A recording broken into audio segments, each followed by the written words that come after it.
नागराज सांपों के राजा की एक रहस्यमयी कहानी। पृथ्वी की भूगर्भ में जीवों की बहुत बड़ी दुनिया बसती है, जहाँ कई तरह के अनेकों जीव जंतु रहते हैं। उन्हीं में से एक प्रजाति सांपों की भी है, जो धरती के अंदर अपना साम्राज्य बसा चुकी है। एक भयानक जंगल था, जिसके बीचों बीच में नदी के किनारे एक पहाड़ था और उसी पहाड़ी में नागराज रहता था, जो सांपों का राजा था। उसके पास अपार शक्तियाँ थीं, लेकिन वह पृथ्वी की रक्षा करने के लिए उत्तरदायी था।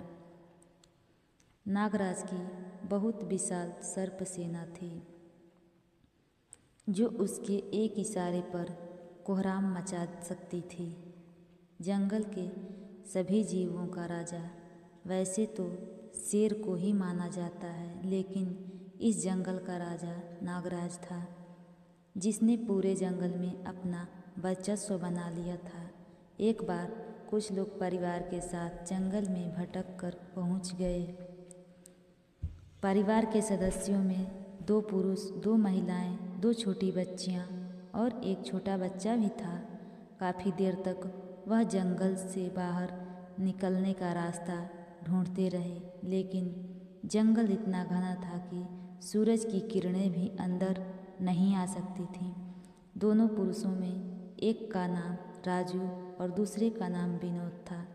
विनोद राजू का बड़ा भाई था।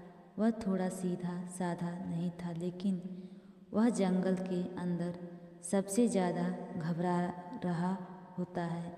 परिवार के सभी सदस्य विनोद को समझाते हैं और दिलासा देते हुए कहते हैं कि आप चिंता मत करो, हम कुछ न कुछ रास्ता ज़रूर निकाल लेंगे।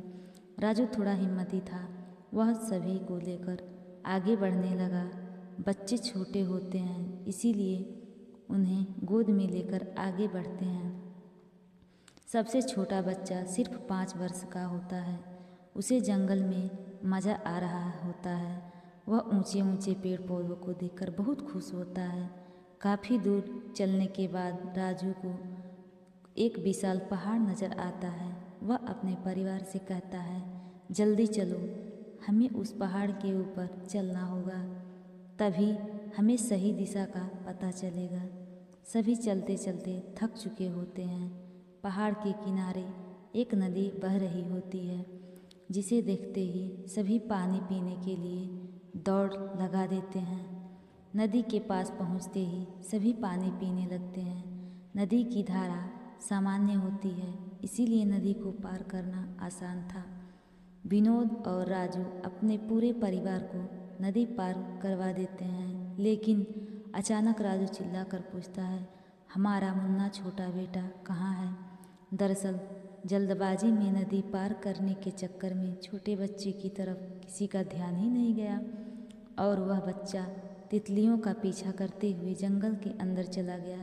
विनोद और राजू औरतों और बच्चियों को उसी पहाड़ के किनारे बैठाकर दोबारा नदी पार करके जंगल की तरफ आते हैं और ज़ोर ज़ोर से अपने बच्चे को पुकारने लगते हैं। और यहाँ दूसरी तरफ अपने बच्चे के गम में पहाड़ के किनारे पर बैठी औरतें ज़ोर ज़ोर से रो रही होती हैं। उनके रोने की आवाज़ से नागराज पहाड़ की सुरंगों से अपनी सेना के साथ बाहर आते हैं। पहाड़ के हर हिस्से में कई सांप बैठे होते हैं और इन्हीं के बीच नागराज धीरे धीरे औरतों की तरफ बढ़ता आ रहा होता है। अचानक औरतों की नज़र पहाड़ पर बैठे सांपों पर पड़ती है। वह डर से चीखने लगती हैं और अपने बच्चियों को अपने गोद में छुपा लेती हैं।